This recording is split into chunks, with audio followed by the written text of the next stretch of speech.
I'm joined by a reality TV star, the host of Doyin's Corner, and she has quite an opinion on a lot of things. So I'm really looking forward to this conversation. Welcome, Doyinsola David, to Robin Minds. Thank you so much for having me. Thank you. It's our pleasure to have you here. And I know that you have an opinion. I mean, I've seen it come through during your time in the Big Brother house. I've seen it come through online. And I want to start off with something that has taken the internet by storm. I would like you to weigh in on that. And that's Debbie, a.k.a. Mommy Z. Now, who wakes up at 4:50 a.m. to make lunch for her husband to take to work.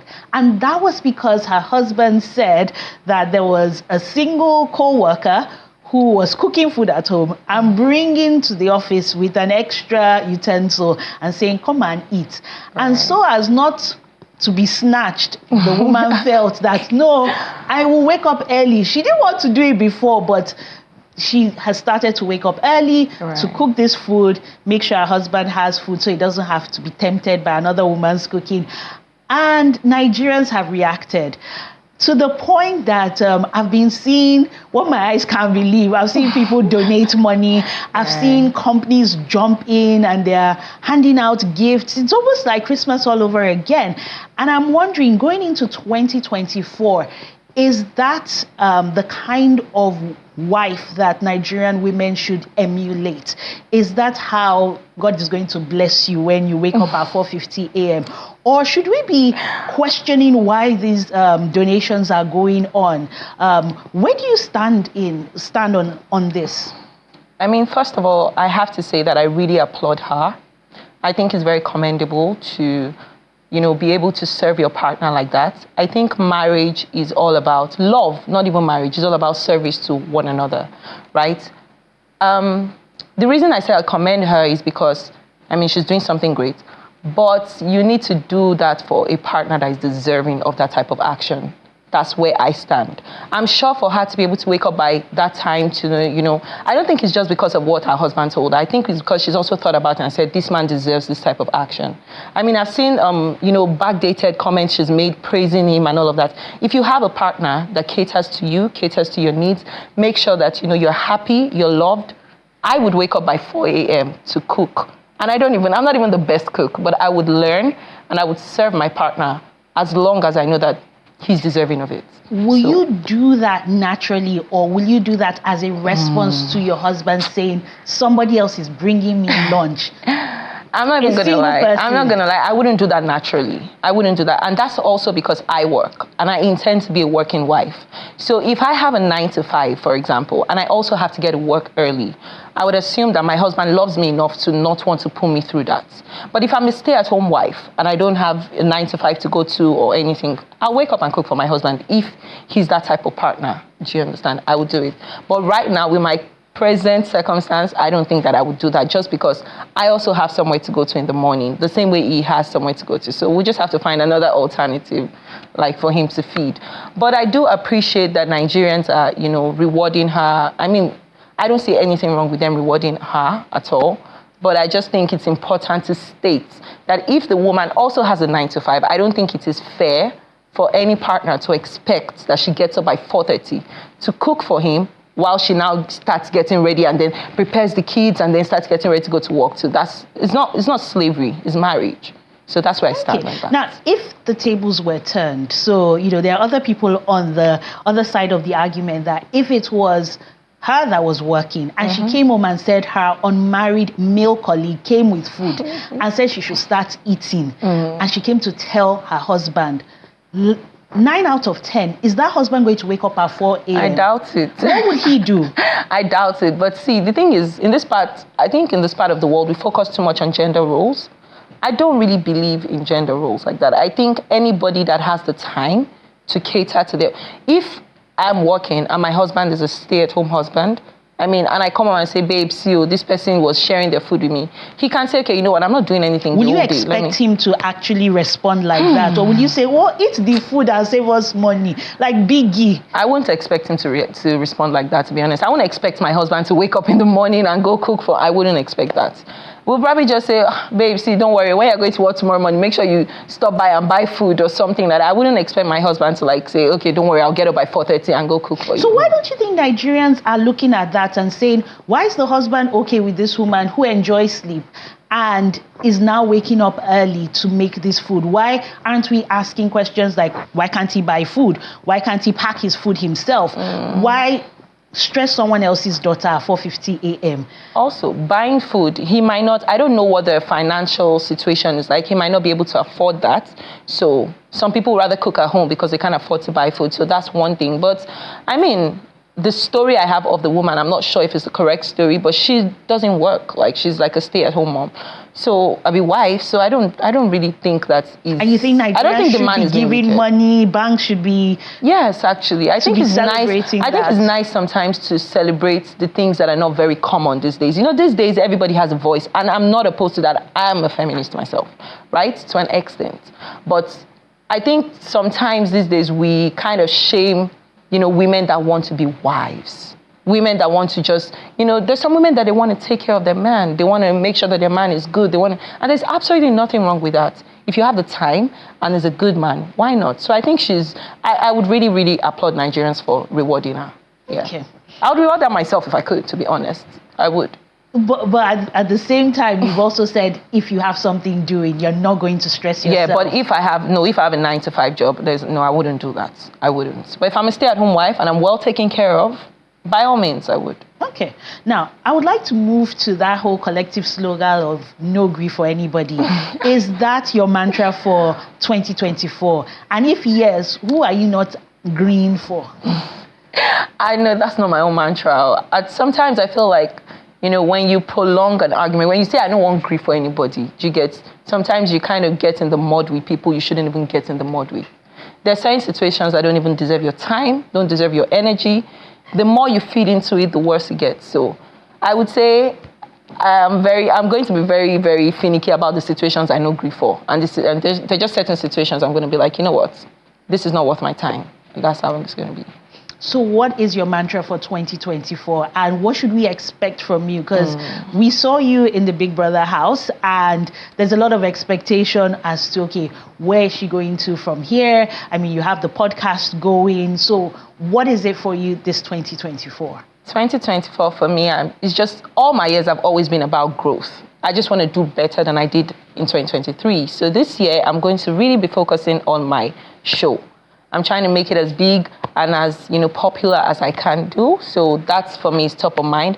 And of course, to work with brands. I love brand influencing. I love working with brands that, you know, I agree with or resonate with, like the things that I like. So absolutely that. And I mean, my business also. I have a sunglasses line that would also continue. So those are the 3 channels I'm really focusing on this year.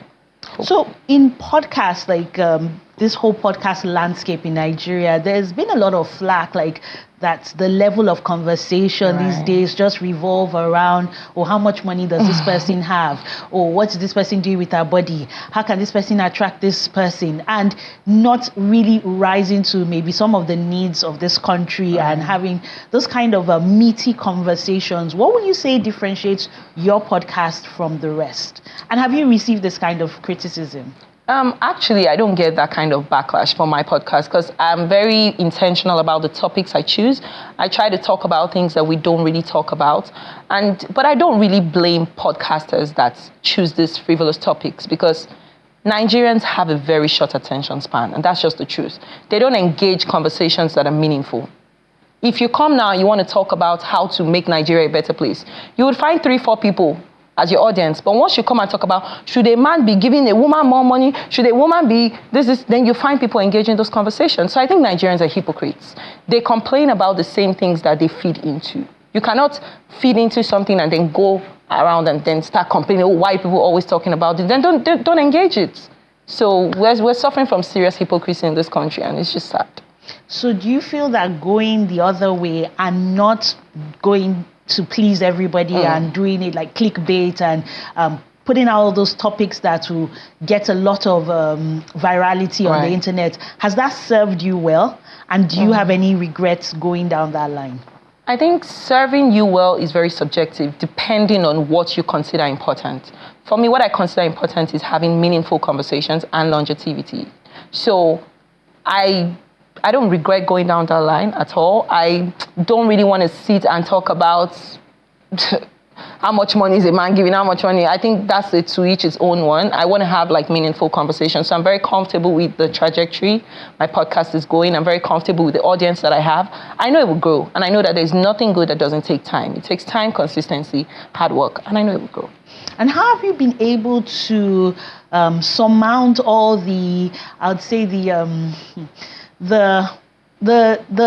I say the wahala or the the wahala that came with, the Big Brother house? I mean, you had your run-ins with different housemates, and you were very vocal, and you were not afraid about how it positioned you in the minds of Nigerians. So how have you been able to ride through that wave? And do you have any regrets now? Do you watch some clips and wish like, oh, I wish I didn't do this? Maybe I didn't even go into the house. Nah, never. The thing about me is this: I've never been one to conform. In every situation I found myself, I've always stood out. So I will never be the one that just goes with the pack. I'm very comfortable being the vocal one, the one that, says what everybody is too scared to say. And that would always come with backlash. So even while I was in the house, there are so many times I said, I know I have trolls outside. I was very aware of it. I don't regret a word I said. I don't regret anything that I said to anybody, especially in like confrontations or anything like that. So coming out and seeing all of that, I mean, it was a lot. I'm not even going to lie. At first, I was like, oh God, this is a lot, But then I'm like, this is doing, like, this has always been me, like, since I was growing up. So I'm comfortable with people, bashing me, because I feel like at the end of the day, it's a bandwagon thing. There are a lot of people that bash me that don't even think those things about me. But because it's the common thing, that's the popular opinion, that's what they're hearing everybody say, so they just say it. A lot of Nigerians don't have a mind of their own. That's just the truth. They'll go with what most people are saying. So it's not on me to now be feeling bad for somebody that cannot make up their mind on standing on an opinion. No. So if you want to come at me for speaking the truth, knowing fully well, deep down, that I'm speaking the truth, I think you're the one with the problem. I don't think that that's my problem. So I don't regret anything. I'm good with it now. I spent some time with my friends and my family when I came out, just to, have a more familiar environment. And now I'm good. I don't read the comments. I don't really pay attention to them. I just do my thing, and I just pray that God blesses my work. Now let's move to female friendships, because I watched a clip of you talking about, you actually faced the camera and said, in all your female friends, nobody has given you $1, $1, ₦1. It is the truth. And you have female friends from the house. Yes, I do. Is there any expectation that, as you do for me, make you also do for me? Like, do you feel that they are not measuring up? Okay, yes, I do have female friends from the house. I've come to accept this reality about myself. I'm a very intense person. With friendships, relationships, I give my 100%. And I think where I fall short is I expect that same energy from people. And I need to understand that not everybody's wired like me. And it's not because they're bad people. We just have our different strengths and we love differently. So yes, I find myself in situations where I'm like, this person is not giving me the energy I'm giving them, or I'm doing so much for this person. And then when I actually had that situation very recently. There's someone I felt like, I really love this person, right? But when I wanted them to come through for me, they were not there. So that really, really hurt me. I've communicated that to her now. But I mean, because in the house, I know you carry the Lebaye's matter on your head. Like, you literally fought, like, no, this is wrong. And time, you've always stood up for what you believed in.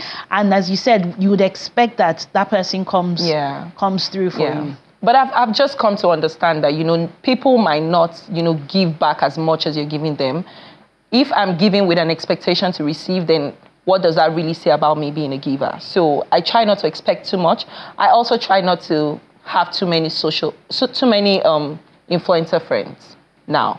I try to have my friendships with people that I had before Big Brother. So I'm not really like tight with many of them. So I'm good as it is now. I just accept them the way they are and I do my thing. Now, in the men's department, I'm curious to know, like, one of these podcast shows, like, what is important these days when choosing a life partner? What are you looking out for? What should women be looking out for? Because you mentioned that you are a feminist. Yeah. You're a feminist. So what is important these days in choosing a life partner? I think what is important is very different relating to the person you're asking. But for me, what is important to me, the number one thing is someone that is considerate. If you have a partner that is considerate, they think about you before every action that they take. They think about how it will affect you, how it's going to affect the family. That is very important. So someone that is considerate, someone that is kind, someone that is giving, because I'm not about that broke life. That's just the truth. So does the person have to be rich? Like, can you date someone that lives on the mainland?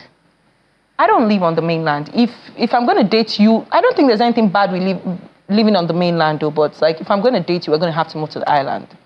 Just because that's what I'm used to. It's also closer to like everything I do. So you expect him to move to the island and not you to move to the island? Oh, absolutely. He'll move to the island. Yes. I'm not going to move to the mainland. That's just me. So if he really wants somebody that would live on the mainland, he could find himself another wife, but that's not going to be me. So there's not even like compromise, like, okay, no. I understand that you live on the mainland, your work is on the mainland. His work is, we're going to have to find a place that is like central for the both of us, because most of the things that I do, everything that I do is on the island, actually, situated on the island. So it'd be strange for me to now pack up my whole life and just move to the mainland because I'm getting married. I'm not going to do that. And that's not because I don't respect my husband. It's just, let's do something that works for the both of us. So if you can find like a middle ground, maybe somewhere that, is easily accessible for just him and I. But I'm not looking to marry the richest man, no. What does rich mean? Like cars, I think houses, for me, money for me is let's be comfortable. Let's be able to, give ourselves and our kids the fine things of life. I want my kids to be exposed. I want them to travel. It's more than just providing food. Travel business class. Yes, I want them to travel business class, actually, yes. I want them to have the nice things of life. I want them to see that their parents can give them whatever it is that life can offer. I don't want my daughter. One of my biggest goals in life is to make sure that my daughter doesn't date anybody for what they can give to them, because their parent is already giving that to them. So I want to give my kids the life that my parents gave to me. My parents gave me a very comfortable life. We didn't have to suffer. We could travel. We could do things. So that's what I want to give to my kids. That's what I'm used to. And I'm not going to settle for a man that cannot give us that. Because apart from him, I'm also going to be working. I've already said I'm never going to be a stay-at-home wife. I'll work, I'll contribute, but both of us as a collective, we have to be able to give our kids a good life. Okay. So that's what's on the list. And are you actively looking to settle down? To settle down? No. Is there a special love interest, a situationship, a relationship? I mean, I'm dating around. I'm talking to people. Let me tell you, nobody in Lagos is fully, officially single. That thing is a lie. Nobody is so single that they're not talking to anybody. There's been someone in my life for a long time now. We're still toasting or friendship zone, or you people have moved. I don't want to say, because he's not my husband yet. Now, if I gotta say it now, I'm gonna chase my real husband away. I beg. For now, I'm single until I'm married. Until you see a ring on this finger. Are you single and searching, or you're single and considering this main guy that has been there, Tete? I'm single and hoping for God's best plan for me. That's it. I'm not necessarily searching, but also I'm not like closed off. I'm just like whatever. I'm just going with God's plan. However life navigates me, I'll go. And speaking of God's plan, how are you able to navigate your spirituality and going into this 2024? Like, what's God saying? My spirituality is one thing I'm really working on. I haven't been to church in, I think, 2 years or 3 years. I haven't been to church. I don't really have any pastor relationship. And the people that have pastors, I don't really have that. I believe that I have a personal relationship with God. I pray. I talk to him like I'm talking to my friend. And I'm like, I'm struggling. Okay, can you not come through for me? That's literally how I speak to God. So I have a personal relationship with God. Can it get better? Absolutely. I'm hoping it'll get better. I'm trying. I don't really read the Bible that much. I want to try and do that. So I'm a work in progress in that department, but I try my best. But I believe that the most important thing is to be a good person and love your neighbor as much as you love yourself. And I think I practice that very well. So, Okay, finally, how will you describe the Delights? Oh my God. They have my heart. They're literally the best people. You know why I say they're the best people? When I was in the house, standing Doyin or being a fan of Doyin was a very unpopular thing because of how much, controversy came with the name Doyin. So the people that stuck by me when it wasn't popular to stick by Doyin, to me, they're more than fans. To me, they're family. If I could help each and every one of them and come through for them, I'll do it, because I really, really, really love loyal people. Like, they didn't care that people were saying, who is this girl? They were like, you know what? However she is, I'm going to stick by her. So I'll stick by them any day, anytime. Fans like family. And that's where we'll bring this segment to a close. Thank you so much, Doyinsola David, for being our guest here on Rubbing Minds, and all the best with all your goals for 2024. Thank you so much. You're welcome. Don't just stand there teasing me. Now it's time.